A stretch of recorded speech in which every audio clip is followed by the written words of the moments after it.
be invited to come on board and talk a little bit about what we find as a pressing concern for all of the car wash clients that we deal with on a regular basis. So I will jump right into the presentation and be happy to answer any questions. If there are any questions, I like to keep things pretty short and direct, and let the kind of go with any direction that the group wants it to. So without further ado, I'll get started. And Chad, sorry, I should mention that if you have any questions, feel free to enter those in the questions box. You should see that on your control panel towards the bottom. It will say questions. And if you have any questions, just type them in there and Chad will periodically check that and respond. Thanks. Yeah, that's a good pointer. Okay, so a little background on SurveyLocal and why we've chosen to focus on online reviews. So I started this company about 3.5 years ago, and there was a pain point with our family business, which is not a car wash, but it is almost as exciting. It's a preschool that my mom started in our home when I was probably 2 or 3 years old, and grew into a multi-chain company. And I got out of college and got a call shortly after with a crisis that enrollment had been going down. And my background degree is in marketing, and being a younger person myself, I was always interested with the internet and the influence of it with marketing. So I decided to take a quick look and saw that there was a scathing Google review for one of my mom's schools, the biggest one that accounted for most of her revenue. And because she only had 2 reviews total, one of them was negative, it really put the overall reputation of her business at risk. And she had been in business for something like 15 years at this point. I mean, very loyal customers. The old school mentality was, just kind of stick your head in the sand. Don't worry about all these random different review sites. But she saw firsthand just how much of an impact it could have on revenue. So out of that seed, we tried to brainstorm and come up with ideas, and that was 5 or 6 years ago. The concept behind SurveyLocal was born. So the questions we try to answer here every day for our clients is, what can you do when you get a bad review? More importantly, how can you prevent bad reviews from being posted? And yes, it is possible to prevent them from being posted. No, you can't please everyone. But there are a lot of little things you can do, things that don't cost any money at all, that can remove or prevent negative reviews by around 90% according to our research and case studies. The car wash industry is unique. We're one of the only companies in our industry that caters specifically to car washes, which is why I'm sure is part of the reason we're having this webinar today. And the fact that when you think of a car wash, a lot of times the way people are coming to find them is either street traffic, or they're just simply Googling car wash on their way home from work. Maybe they're passing by a town, trying to get directions, just trying to see where one is. That's the most common thing we found for people looking for car washes, just where is it? And on the lower end, $5 washes, $4 washes, reviews make a small but noticeable impact on foot traffic. Once you start getting into the more premium services, anything $10, $15 up, it takes a pretty significant chunk. And what we've actually found is that for every 1-star increase in reviews, so if you have a 2.5-star average and you go to a 3.5-star average on Google, you will see about a 5% increase in revenue. It's a very, very linear scale that you can slide up and slide down. So the image I use here is that of a leaky faucet. And I look at reviews much like anything as part of a business structure, and that is, for most companies out there that don't take a really proactive approach with their reviews, it's like you've got a leaky faucet, or you've got a broken pipe and it's just pouring money out the door every single day. It really depends on your geography and how many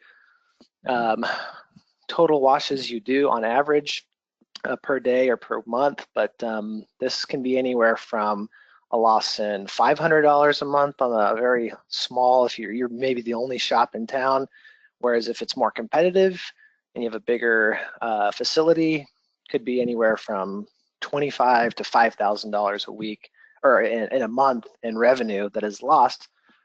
And it's pretty easy to fix. So that's what we're here to talk about is what can you do, what solutions exist, what are the best practices from all the different companies, and we service hundreds of them across the United States. What have we found works the best? So I'm gonna give you guys those secrets and tips and hopefully make your businesses much more profitable immediately. These are things you can do in the next 2 weeks and fix that leaky faucet, start reclaiming that lost revenue. So the first question that we like to answer here is, do reviews matter? And increasingly so, the answer is yes. I gave you a lot of stats. This is taken from a very large research group that they've done year over year over year to kind of measure the trends. And if you notice what trend is most prevalent, the purple graph here is 2010, which was 7 years ago, admittingly. But then the last 2 years are also represented. So if you look at the number of customers that read online reviews to determine whether a business is good or bad, the yes regular column has more than doubled, and that's not slowing down. It is being very, very impactful for customers when they go and choose a business that's local to them.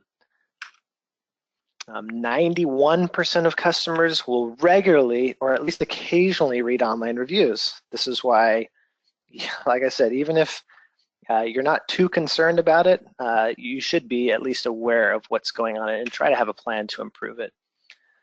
The next most important thing to learn about is what matters the most when it comes to reviews. There's a lot of different things. It could be the rating, it could be how recent, the length, the sentiment, or even just the quantity, the number of reviews. And this is how customers react or say they react when they are reading reviews. What's the most important thing?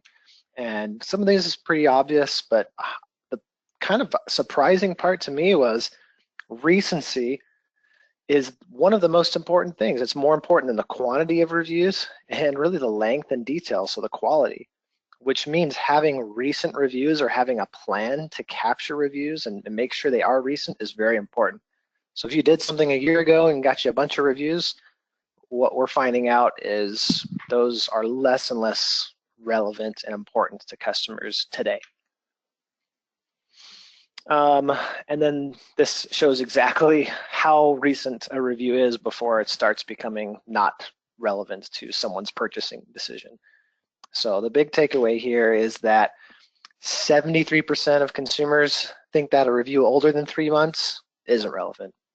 And then 22% really only consider things in the last 2 weeks. And that could be change in management. If a review is 2 or 3 years old, a lot of things could happen in that time frame to change the business.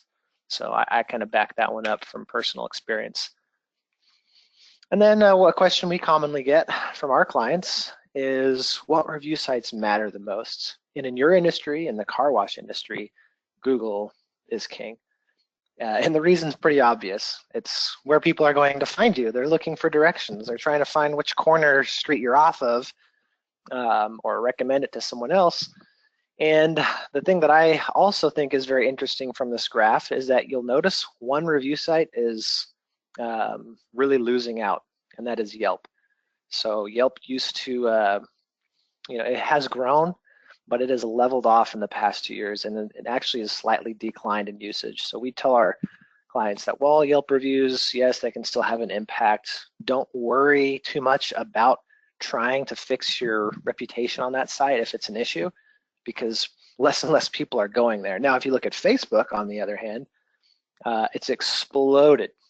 Just massive amounts of new content being created, people recommending or talking about local businesses. And yes, car washes, believe it or not, is a big one. So you should worry about your reviews, your reputation on Facebook. Google is another big one. And then, you know, some of these other things are anecdotal, like word of mouth, just your overall reputation across the web. So that's the overview, the recap there, all the different things that we have put into this slide. I am happy, and I do see a question that is this going to be available for download? I will absolutely make a copy available, and you can get that, I'm sure, from Will, in case you want to go back and look at any of this stuff later.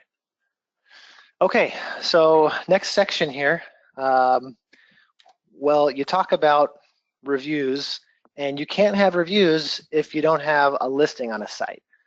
So it shocks me this day and age, but a lot of businesses, when they come to us, they don't have all of their listings created or claimed, and this is free.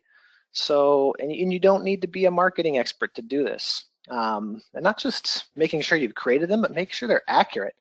One of the things that we do with our software, and we are a software company, that's pretty much all we do. We're not necessarily a marketing company. We build software to help businesses do all the things we're talking about today. So one of the things we've built is a listing accuracy score. So we look across all of the different review sites and places your business can be listed and give you a sense of how accurate your listings are. I did this for our own company, and actually pulled up something kind of worrisome, that Yelp had an old phone number for us. And I can see my mouse moving around, but this listing report came back very useful. So this is still a valid number, but it's not the main number that we use. And that hurts our SEO.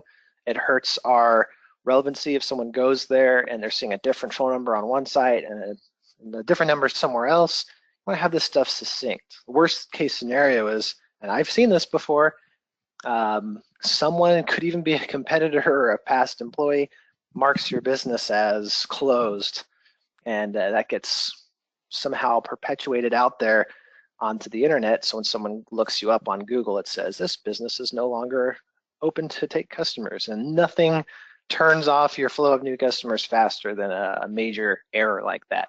So it makes sense to claim these, and if you do claim them, that gives you more control over making sure those updates don't impact your business. Not anyone can just go and make suggestions, and making sure they're accurate, because this is where your reviews live, on these listing sites. Okay, so now let's talk about strategy. We know reviews are important. We know basically how to create free profiles to be able to capture reviews. Many of you might say, all right, yeah, we've already done that. We've got our listings, we know they're important. What next? Well, there's two approaches you can have for reviews. You can be proactive or reactive. My advice, what I've seen work very well, is the proactive approach. Now, reactive is important. You get a bad review or you get a good review, it is important to respond. But more importantly than that, and we get asked this again, hey, we got a bad review, what can we do to take it down? Not much. Really not much you can do to take it down unless it very blatantly violates the terms of service of that particular review site. But most of the time, it's just not worth your time and effort. So if you are proactive, every single customer, when they come through your wash, should be given the opportunity to voice their feedback. I know that sounds a little scary, but just follow with me on this, and I'll show you how you can make that work to your advantage. There are a variety of methods depending on how your wash works. Now, your industry is a little unique in that most of the time you're not collecting a lot of personal information from your customers, so I'll just throw these out there. But our tool integrates with a variety of different methods for getting feedback. So if you do have an email club or some other list, a subscription-based offering, that's great. You can plug that into our system and it'll send out either emails or text messages when someone new signs up. What's more common with washes is we have physical cards that are handed out by the attendees up front, or it's printed on the back of the receipt. So every single person that's getting something, and it's actually perfect timing, because if you give them something or they're handed something and there's a strong call to action, and we typically do a $100 monthly drawing for everyone, or maybe it's some promo you have, a free car wash. If you are entered to win X number of free washes, we work with each wash to make a really strong call to action to just give their feedback. They're sitting in their car, usually 3 to 5 minutes, so they have enough time to give you some feedback right there. You've got a captive audience. By utilizing different methods, our response rates are phenomenal. Again, we've gotten very, very good at making sure we ask everyone gets a chance to give their feedback, and we're getting a lot of responses. So the next section here is, what do you do? Let me actually just back up a little bit. There's some advanced things that go on once you ask someone for their feedback. So what we like to do once you have that person's attention is start with a very simple yes/no question. So let me give you an example. Someone might come through your wash, the attendee gives them a receipt or hands them a card that says, hey, 1 question survey, be entered to win $100. So I'm sitting in my car, I got nothing better to do, pull out my phone, go to the web link, and immediately what pops up is a yes or no question. Would you recommend us to a friend or family member? Yes or no, that's all it is. Like Pandora, thumbs up, thumbs down, Netflix, just very quick and easy. So people will respond, and we get about 30% to actually answer that. And once they've given you a thumbs up or thumbs down, you know a whole lot about them. You know if this is a happy customer, not happy customer. So we actually do intelligent routing. If they're happy, we can detect on their phone right then and there what accounts do they already have? Do they have a Facebook account, a Yelp account, a Google account? And we will direct them to leave a very happy review on a review site that they already have an account with. They don't have to log in. They don't have to worry about typing in a browser on their little device. And I'm telling you, if you can incorporate some part of this into your strategy, you will be so successful, because you're filtering. You're not sending the disgruntled people to go write reviews. And believe me, you don't have to. There's enough of people out there that are very loud, and they'll write their reviews regardless. Or you can go and take the group that is unhappy.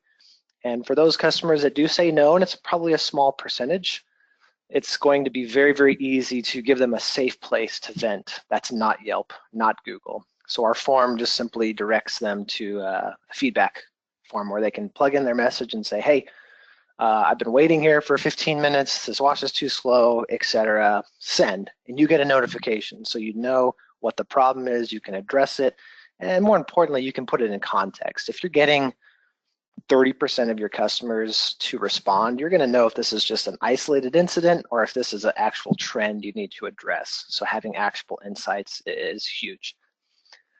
All right, so I'm gonna take a look at the questions and see what we have here. So I see that there's a question, is there a specific survey site that you recommend? There are several good ones, very, very good ones. I recommend, obviously we're a survey company, but a survey site, I think the question is, tools to help you accomplish this. Podium is another good one that's in our space. It's one of our top competitors. I'm happy to point you in that direction. Birdeye is another one, birdeye.com, podium.com, and then we're surveylocal.com. So there's 3 broad choices that you can research and see how they work and how they can help you.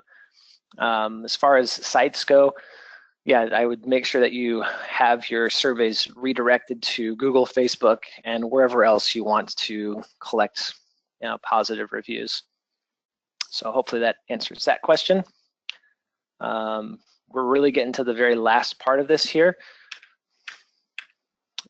This is the how to respond to reviews. So wouldn't it be nice if you could see all of your different reviews in one place?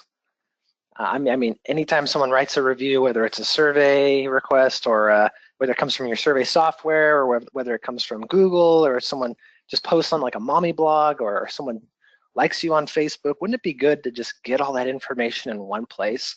so that you can see and even respond to customers in one place versus trying to check and manage 5 different sites, especially if you have more than one location that you own, then it gets even more complicated. So what we've built is a way to organize all that data. We put it all into one activity feed, and even if you don't have something fancy like this, it's still good to maybe combine this in Excel and just keep track of who you responded to, who you haven't. There is an art to responding to reviews, and I want to walk you through that. So this is a positive review. When you do have a positive review, I do think it's important to respond. There's some best practices here, and again, you'll have all this. You can download this later. Use their name, just a positive affirmation, and mention specifics versus a generic thank you for your feedback. Your feedback is very important to us kind of response. Of course, you do want to say thanks. There's another expert tip that I have here, and this one is awesome. So you have a great, happy customer, you're writing, or you're reading it and you're writing a response. This is a great place for you to market.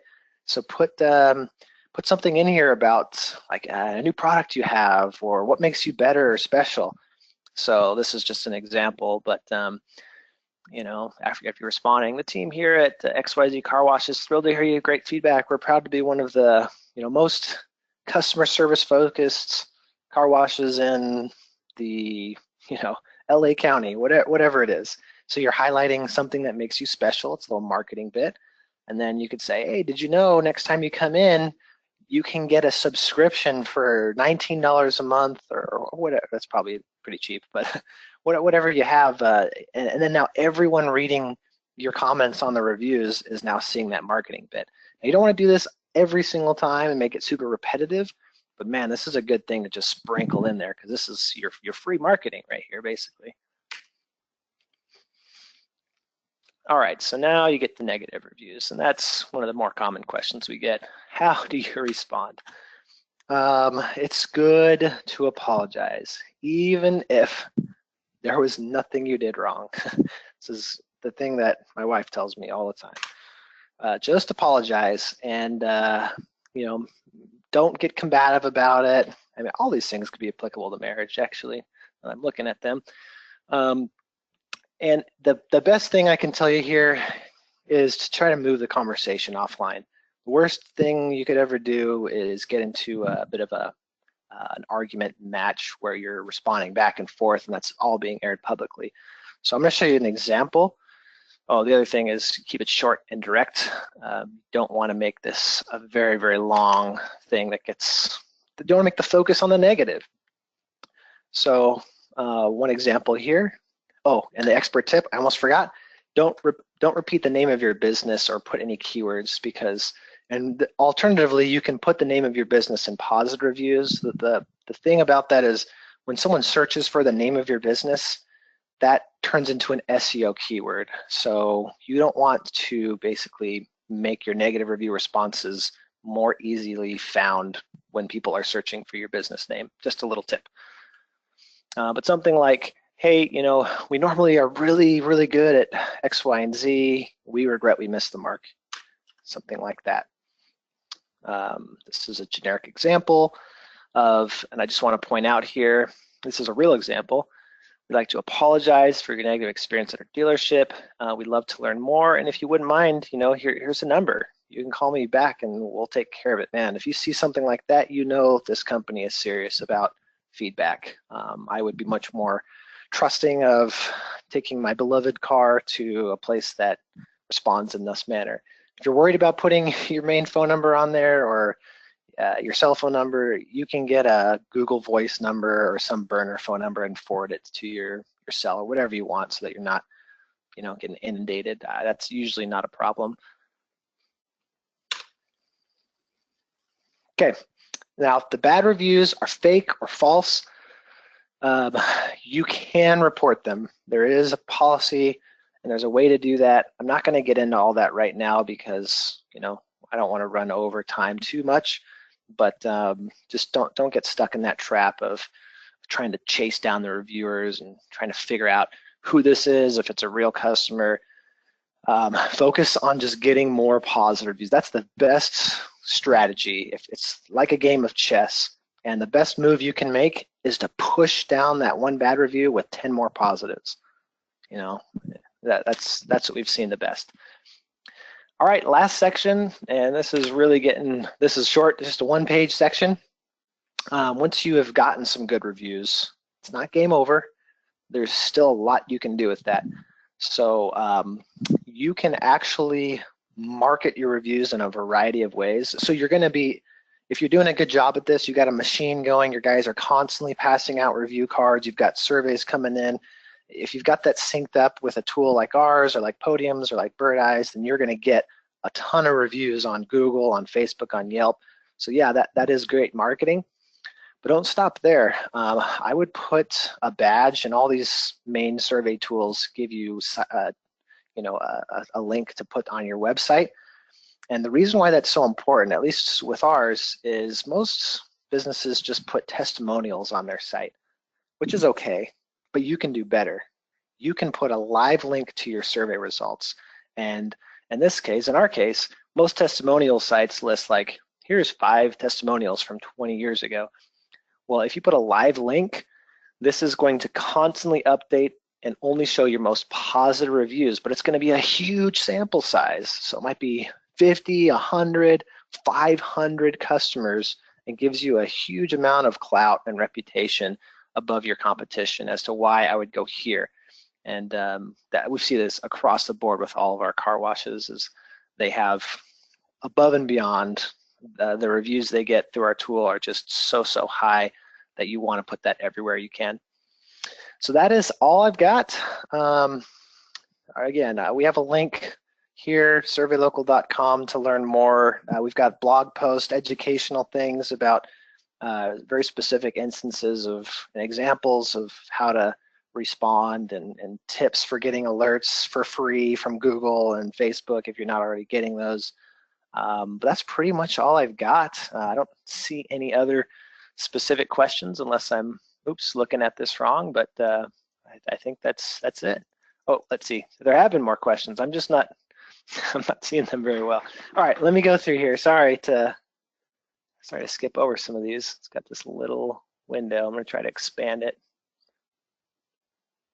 All right. Let's see here. Cool. All right, so